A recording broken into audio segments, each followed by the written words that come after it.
Welcome back to my YouTube channel study learner. 6 October के current affair के question है जो कि फूल पत्ती वाली क्लास का ही रिवीजन है। तो पहला क्वेश्चन है, वर्ष 2023 का साहित्य में नोबेल पुरस्कार किसे प्रदान किया गया है?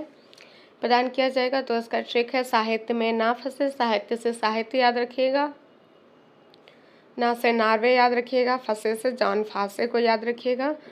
तो ये जॉन फासे हैं नार्वे के, इन्हें साहित्य का नोबेल पुरस्कार मिलेगा। और किस क्षेत्र में मिलेगा? तो नवाचारी नाटक के लिए इनको मिलेगा। अभी हाल ही में फिजिक्स का मिला था, इसका ट्रिक है भांग पीकर फेरे लिए एनी ने प्रकाश के साथ। तो फिजिक्स में पीकर फिजिक्स में है जो भांग से फिजिक्स से याद रखिएगा, पीकर से पियरे फेरे को दिया गया और एनी को किसके लिए? प्रकाश के लिए। फिर मेडिकल के मेडिसिन में है भूखा काका मेरी विष की दवाई में मिलाकर पी गया। भूखा से हंगरी याद रखिएगा, काका से काटलिन काकिरको को याद रखिएगा, मेरी से अमेरिका, विस्की से विस्मैन को और दवाई से मेडिकल। केमिस्ट्री का ट्रिक है एलेक्सी एक टन रसीली मैगी लाई। एलेक्सी से एलेक्सी एकिमू को और रसीली से रसायन, मैगी से मोंगी जी बाउंटी को दिया गया है, लाई से लोइस को दिया गया है। 2022 में साहित्य का किसे दिया गया था? तो एनी एनॉक्स को दिया गया था, फ्रांस के थे ये। एशिया का साहित्य पहला नोबेल पुरस्कार किसे मिला? तो 1913 में रविन्द्रनाथ टैगोर को मिला था गीतांजलि के लिए। क्वेश्चन नंबर 2 है, ओकला की स्पीड टेस्ट ग्लोबल इंडेक्स में भारत की रैंक क्या है? तो इसका आंसर हो जाएगा 47 रैंक है भारत की। और ये जो स्पीड टेस्ट ग्लोबल इंडेक्स है जारी करता कौन है? ओकला है। इंटरनेट की स्पीड है इसमें है जो यूएई है जो फर्स्ट पे है और भारत है जो 47 नंबर पे है। भारत रैंक में है जो 72 रैंक प्लस हुआ है और जो स्टार्ट हुआ है तो 3.5 गुना इसमें वृद्धि हुई है स्पीड में। नेक्स्ट है ग्लोबल पीस इंडेक्स 2023 में भारत की रैंक 126 है। ग्लोबल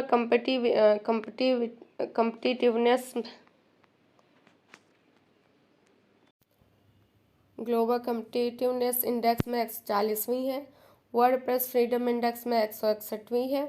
ग्लोबल फायर पावर में चौथे नंबर पे है, पहले नंबर पे यूएसए है, रूस है और चाइना है। ग्लोबल जेंडर गैप इंडेक्स में 123 है, WHO इसको जारी करता है। वर्ल्ड हैप्पीनेस इंडेक्स में भारत 126वें स्थान पर है। क्लीन एयर सर्वे 2023 में इंदौर है जो 10 लाख प्लस आबादी में नंबर 1 पे है और 3 से 10 लाख में अमरावती है जो महाराष्ट्र वाला है। एनर्जी ट्रांसमिशन इंडेक्स में है जो 67वें स्थान पर है। ग्लोबल टेररिज्म इंडेक्स में 13वें स्थान पर है। ग्लोबल इनोवेशन इंडेक्स में है जो भारत कितने स्थान पर है? तो ग्लोबल इनोवेशन इंडेक्स में भारत की रैंक 40 है, इसको याद रखिएगा। क्वेश्चन नंबर 3 है, 19वें एशियाई खेलों में स्क्वैश में किसने स्वर्ण पदक जीता है? तो स्क्वैश का पूछ रहा है, तो स्क्वैश में दीपिका पल्लिकल और हरिंदर पाल ने है जो इसमें गोल्ड मेडल जीता है स्क्वैश में।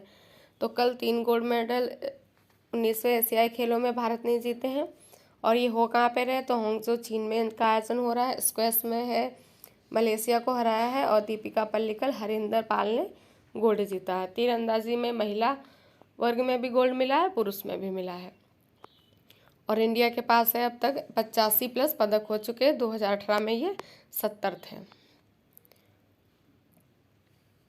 पारुल चौधरी है वुमेन्स 5000 मीटर एथलेटिक्स में गोल्ड मेडल जीता है, यूपी की रहने वाली ही। अनु रानी ने भाला फेंक में गोल्ड मेडल जीता है और नीरज चोपड़ा ने भी इसमें गोल्ड मेडल जीता है। महिला क्रिकेट टीम है जो इसने गोल्ड मेडल जीता है, श्रीलंका को हराया है। गोल्फ में गोल्ड जीता है अदिति अशोक ने। मेन शॉट पुट फाइनल में तजिंदर पाल सिंह तूर ने है जो गोल्ड जीता है। पहला गोल्ड है किसमें जीता गया? शूटिंग में दिव्यांश रुद्रांश और ऐश्वर्य ने। तीरंदाजी में भी पहली बार गोल्ड जीता है ज्योति और ओजस ने। 41 बार घुड़सवारी में गोल्ड जीता है। कॉमनवेल्थ गेम्स में पदक कितने जीते थे भारत ने? तो 161 पदक थे। टोक्यो में है जो 7 थे। क्वेश्चन नंबर 4 है, Tata literature life time achievement पुरस्कार 2023 किसे प्रदान किया गया है? तो CS लक्ष्मी को। तमिल लेखिका हैं, इनको अम्बाई भी कहते हैं तमिल में। फिर है रुक्सियांग झांग को है जो शस्त्र रामानुजम अवार्ड मिला है। सुधा मूर्ति को गाला अवार्ड मिला है, ये पहली भारतीय महिला हैं जिन्हें गाला अवार्ड मिला है। वहीदा रहमान को 53वां दादा साहब फाल्के अवार्ड मिलेगा अभी। ऑस्कर अवार्ड 2023 है जो 95 नंबर के थे, लॉस एंजल्स में दिए गए। भारत में है जो नाटू नाटू सॉन्ग जो कि RR मूवी का है उसको, और एलिफेंट विस्पर को दिया गया। और एलिफेंट विस्पर है जो शॉर्ट डॉक्यूमेंट्री है। बेस्ट एक्ट्रेस का अवार्ड मिशेल येओ को दिया गया है, और ये एशिया की पहली वुमेन है जिन्हें ऑस्कर में बेस्ट एक्ट्रेस का अवार्ड दिया गया है। मिस इंडिया 2023 नंदिनी गुप्ता हैं, राजस्थान की हैं। एबल पुरस्कार 2023 लुइस कैफ्रेली को मिला है, अर्जेंटीना के हैं ये। गांधी पुरस्कार 2023 किसे दिया गया है, तो गांधी पुरस्कार 2023 गीता प्रेस गोरखपुर को दिया गया है। ग्रैमी अवार्ड है जो रिकी केस को दिया गया है डिवाइन टाइटन्स के लिए। ज्ञानपीठ पुरस्कार 2023 97 नंबर का है, दामोदर मोजा को दिया गया है। लोकमान पुरस्कार 2023 मोदी जी को दिया गया है। इसके अलावा है जो इन्हें पलाऊ, ग्रीस, फ्रांस, मिस्र और पापुआ न्यू गिनी का सर्वोच्च सम्मान भी मिला है। पुलित्जर पुरस्कार 2023 न्यूयॉर्क टाइम्स को, प्रित्जर पूछता है तो चिपरफील्ड को। राष्ट्रीय जल पुरस्कार 2023 MP को दिया गया है। अंतर्राष्ट्रीय एनी पुरस्कार तो थल्लापिल प्रदीप को दिया गया है।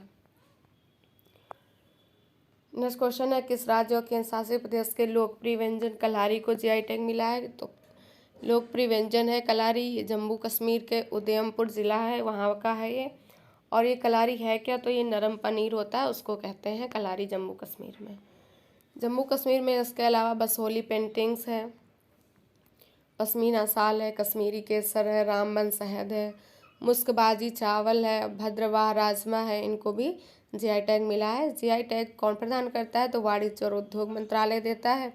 10 साल के लिए प्रदान किया जाता है, एक्ट 1999 का है। नेक्स्ट है G20 की बैठक है जो पर्यटन की तीसरी बैठक जम्मू कश्मीर में हुई।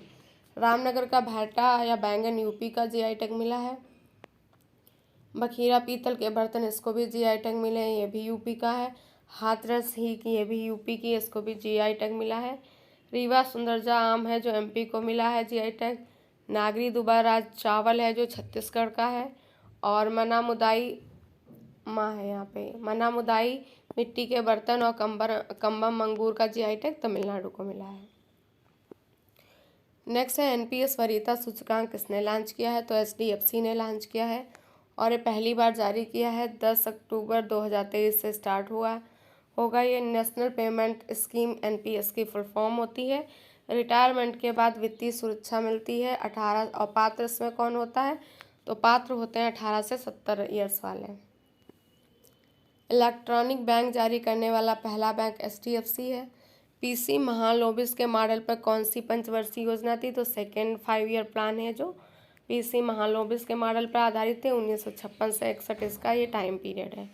पहली वाली किस मॉडल पर आधारित थी, तो पहली वाली है जो हेराल्ड डॉमर पर थी, 1951 से 1956 तक थी। सामुदायिक विकास कार्यक्रम 2 अक्टूबर 1952 को स्टार्ट किया गया था। स्वतंत्र भारत का बजट पहली बार किसने प्रस्तुत किया था, तो षणमुखम शेट्टी भारत के पहले वित्त मंत्री थे, इन्होंने पेश किया था। राजा चलैया समिति कर सुधार से संबंधित है। फिलिप्स चक्र क्या है, तो मुद्रास्फीति और बेरोजगारी से संबंधित है फिलिप्स चक्र। महारत्न कंपनी 13 है, 12वीं REC है, 13वीं ऑयल इंडिया लिमिटेड है।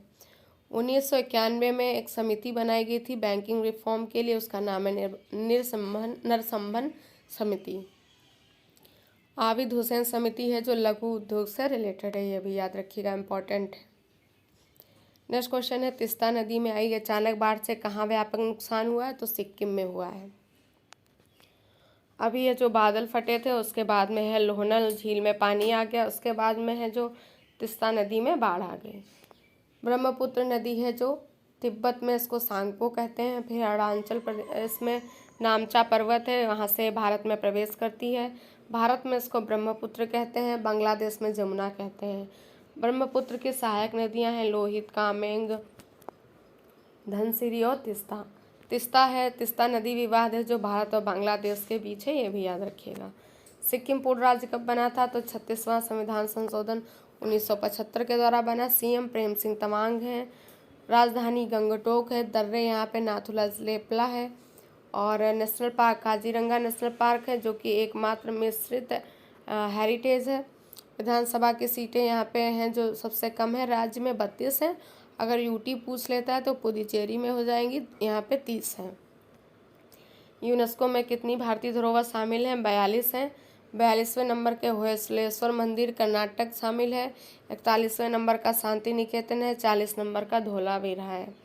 क्वेश्चन नंबर 8 है, सरकारी नौकरियों में महिलाओं के लिए 35% रिजर्वेशन किसने स्टार्ट किया है? तो एमपी ने स्टार्ट किया है। एमपी के सीएम है शिवराज सिंह चौहान, इन्होंने इसको स्टार्ट किया है। और ये रिजर्वेशन है जो वन विभाग को छोड़कर सभी विभागों में दिया जाएगा। स्थानीय निकाय में महिलाओं के लिए 50% सीट रिजर्व करने वाला ये भारत का पहला राज्य था। पैसा एक्ट लागू हुआ है दिसंबर 2022 से, एमपी में लागू हुआ। और ये है जो एक्ट कब का था? 1996 का था। समिति की सिफारिश पर किया गया, तो दिलीप भूरिया समिति पर है पैसा एक्ट बनाया गया था। वुमेन्स रिजर्वेशन बिल है जो 128वें संविधान संशोधन बिल है। और एक्ट है जो 106वां है। 15 साल के लिए है। 33% रिजर्वेशन इसमें मिलेगा महिलाओं को। एंग्लो इंडियन रिजर्वेशन है जो समाप्त कर दिया गया है 104वां संविधान संशोधन एक्ट के द्वारा। और एससी और एसटी के सीट को 10 साल के लिए बढ़ा दिया गया है। ईडब्ल्यूएस को 10% रिजर्वेशन एक्ट कौन सा है? 103वां है और 2019 का है। क्वेश्चन नंबर 9 है, 2 दिवसीय न्यू लिटरेचर फेस्टिवल कहाँ स्टार्ट हुआ है? तो बेंगलुरु में। इसमें है जो कहानी सुनाने वाले आएंगे, बच्चों के लिए है ये। थीम है बिना कहानी के बचपन संभव नहीं है, ये इसकी थीम है।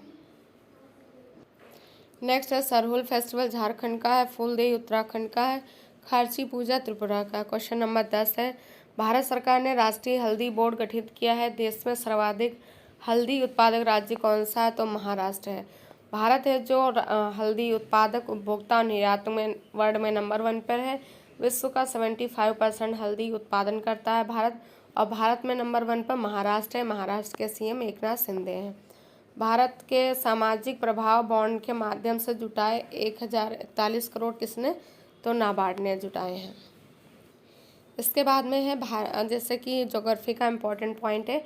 भारत टॉपिक है भारत के पड़ोसी देश और उनसे लगे भारतीय राज्य केंद्र शासित प्रदेश। तो पहला है चीन है। चीन की सीमा लंबाई है 3488। कौन कौन से राज्य और केंद्र शासित प्रदेश हैं जो चीन के साथ सीमा बनाते हैं? तो लद्दाख हो जाएगा, हिमाचल प्रदेश हो जाएगा, उत्तराखंड हो जाएगा, सिक्किम है और अरुणाचल प्रदेश है। ये सभी हैं जो चीन से सीमा बनाते हैं। फिर है पाकिस्तान। पाकिस्तान की सीमा रेखा की लंबाई है 3323। लद्दाख, जम्मू कश्मीर, पंजाब, राजस्थान, गुजरात हैं जो इससे सीमा बनाते हैं। फिर है बांग्लादेश। बांग्लादेश की सबसे ज़्यादा सीमा रेखा है जो भारत से लगती है 4096.07 किलोमीटर। कौन कौन सीमा बनाता है? तो पश्चिम बंगाल हो जाएगा, असम, त्रिपुरा, मेघालय और मिजोरम हो जाएगा। नेपाल की सीमा रेखा लंबाई है 1751। उत्तराखंड, उत्तर प्रदेश, बिहार, पश्चिम बंगाल और सिक्किम है। म्यांमार से सीमा रेखा की लंबाई 1643 है। अरुणाचल प्रदेश, नागालैंड, मणिपुर और मिजोरम बनाते हैं सीमा। फिर है भूटान। भूटान की है जो 6999 है। सिक्किम, पश्चिम बंगाल, असम और अरुणाचल इसमें सीमा बनाते हैं। अफगानिस्तान की सबसे कम है 106 किलोमीटर है। लद्दाख है जो यूटी है केवल, वो इसमें सीमा बनाता है। भारत की सबसे लंबी स्थलीय सीमा बांग्लादेश के साथ और सबसे छोटी अफगानिस्तान के साथ लगती है। और 7 पड़ोसी राज्य हैं जो स्थलीय सीमा बनाते हैं। फिर सीमा रेखा किनके बीच में है? तो रेड क्लिफ रेखा भारत और पाकिस्तान के बीच में। मैकमोहन रेखा भारत और चीन के मध्य है। डूरंड रेखा भारत और अफगानिस्तान के मध्य है। दक्षिण में समुद्र पार भारत के 2 पड़ोसी देश श्रीलंका और मालदीव है। भारत एवं श्रीलंका के बीच स्थित पाक जल संधि मन्नार की खाड़ी एवं बंगाल की खाड़ी के मध्य स्थित है। इसके बाद में भारत का भौतिक स्वरूप का विभाजन है। उत्तर एवं उत्तर पूर्व का पर्वतीय क्षेत्र है, उत्तरी मैदान है, प्रायद्वीप पठार है, भारतीय मरुस्थल है, तटीय मैदान है और द्वीप समूह है। भारत का पर्वतीय क्षेत्र, तो सबसे पहले है हिमालय पर्वत श्रेणी। भारत के उत्तरी सीमा पर स्थित है ये। नवीन वलित पर्वत है, सिंधु से ब्रह्मपुत्र तक इसका फैलाव है। विश्व की सबसे ऊंची पर्वत श्रेणी है सिम। लंबाई लगभग 2400 किलोमीटर है। चौड़ाई इसकी कश्मीर में 400 मीटर है किलोमीटर और अरुणाचल प्रदेश में 150 किलोमीटर है। हिमालय पर्वत श्रेणी की। हिमालय का उत्तर दक्षिणी विभाजन, ये क्रम में लगाने को एग्जाम में आता है तो उसको याद रखिएगा। पहले है ट्रांस हिमालय, महान हिमालय, निम्न या हिमांचल हिमालय, बाह्य या शिवालिक हिमालय। जो बाह्य हिमालय है उसी को ही शिवालिक हिमालय कहते हैं, याद रखिएगा। फिर इसमें है नंबर 1 पर ट्रांस या तिब्बत हिमालय। तो ये इसमें ट्रांस हिमालय की जो पर्वत श्रेणियाँ ये भी ट्रिक से लगाने को आती हैं, तो KLJ से याद रखिएगा। KLJ से याद रखिएगा। उत्तर से दक्षिण की ओर है। के से काराकोरम, L से लद्दाख, जैसे जास्कर हो जाएगा। हिमालय की सबसे प्राचीन श्रेणी है ट्रांस या तिब्बत हिमालय। विस्तार इसका पश्चिम से पूर्व है, जो पश्चिम से पूर्व लगभग 1000 किलोमीटर और चौड़ाई 40 किलोमीटर है। सिंधु नदी का उद्गम कैलाश के उत्तरी ढाल से होता है। विश्व की दूसरी तथा भारत की सबसे ऊंची चोटी K2 जिसको कहते हैं गॉडविन अस्टिंग, यहीं पे है 8611 किलोमीटर। तो ये विश्व की दूसरी सबसे हो जाएगी और भारत की सबसे ऊंची हो जाएगी K2। और विश्व की पहली सबसे ऊंची कौन है, तो माउंट एवरेस्ट है, ये भी याद रखिएगा। फिर महान हिमालय है। महान हिमालय सबसे अधिक सतत श्रृंखला है इसकी। और इसकी चोटियाँ कौन कौन सी हैं, तो ये है जो माउंट एवरेस्ट है जो महान हिमालय में है, 8848 मीटर है। नेपाल में स्थित है, विश्व की सबसे ऊंची चोटी है। और फिर दूसरे नंबर पर है इसकी ऊंची चोटी कंचनजंगा है, 8598 मीटर है। ग्रेनाइट से निर्मित है महान हिमालय, जिसको आंतरिक हिमालय भी कहते हैं, हिमाद्री भी कहते हैं। औसत ऊंचाई 6000 किलोमीटर है। विस्तार इसका 24 किलोमीटर लंबाई है, 25 किलोमीटर चौड़ाई है। इसके बाद में है लघु या मध्य या हिमांचल हिमालय। तो इसका निर्माण है जो अत्यधिक संपीड़ित व पर्वतीय शैलों से हुआ है। ऊंचाई 3700 से 4500 मीटर है। औसत चौड़ाई इसकी 50 मीटर है। प्रमुख पर्वत श्रृंखलाएं जरूर याद रखिएगा। तो इसमें है जो लघु हिमालय में पीर पंजाल आती है, धौलाधर आती है, महाभारत आती है। और पीर पंजाल सबसे लंबी श्रृंखला है लघु हिमालय की। पहाड़ी नगरों के लिए प्रसिद्ध है। प्रमुख घाटियाँ इसमें कौन कौन है, कश्मीरी घाटी आती है, कुल्लू घाटी हिमाचल प्रदेश आती है, कांगड़ा घाटी हिमाचल प्रदेश इसी में आती है। इसके बाद में है बाह्य शिवालिक हिमालय। बाह्य शिवालिक हिमालय जो निर्माण इसका नदियों द्वारा लाए गए बहाए गए अवसादों से हुआ है। ऊंचाई इसकी है जो बाह्य शिवालिक की कितनी है, तो ऊंचाई इसकी 900 से 1100 किलोमीटर 900 से 1100 मीटर है। चौड़ाई है जो 10 से 50 किलोमीटर है। हिमालय की सबसे बाह्य श्रृंखला है ये। दून है, इसमें दून क्या है, लघु हिमालय और शिवालिक हिमालय के बीच स्थित जो लंबवत घाटी होती हैं उन्हें दून कहते हैं। लघु और शिवालिक के मध्य होती हैं। प्रसिद्ध दून इसमें कौन से हैं, तो प्रसिद्ध दून देहरादून, कोटली दून और पाटली दून है। निर्माण इसका नदियों द्वारा बहाए गए अवसादों से हुआ है। तो ये था बाह्य या शिवालिक हिमालय। फिर है हिमालय का प्रादेशिक या पश्चिम से पूर्व विभाजन है। पंजाब हिमालय है, सिंधु और सतलज नदी के मध्य है, 500 किलोमीटर लंबाई है। कुमायूं हिमालय सतलज और काली नदी के मध्य है, 320 है। नेपाल हिमालय काली और तिस्ता नदी के बीच है, 800 किलोमीटर है। असम हिमालय है जो तिस्ता और ब्रह्मपुत्र नदी के मध्य है, 720। ये भी इम्पोर्टेंट है, ये पूछता है कि कौन सा हिमालय किन नदियों के मध्य है, तो इनको और इसको जरूर याद रखिएगा। तो ये थी इम्पोर्टेंट ज्योग्राफी के क्वेश्चन और करंट अफेयर्स की क्लास। अगर आपको पसंद आए तो लाइक ज़रूर करिएगा वीडियो को देखने के लिए। Thank you so much.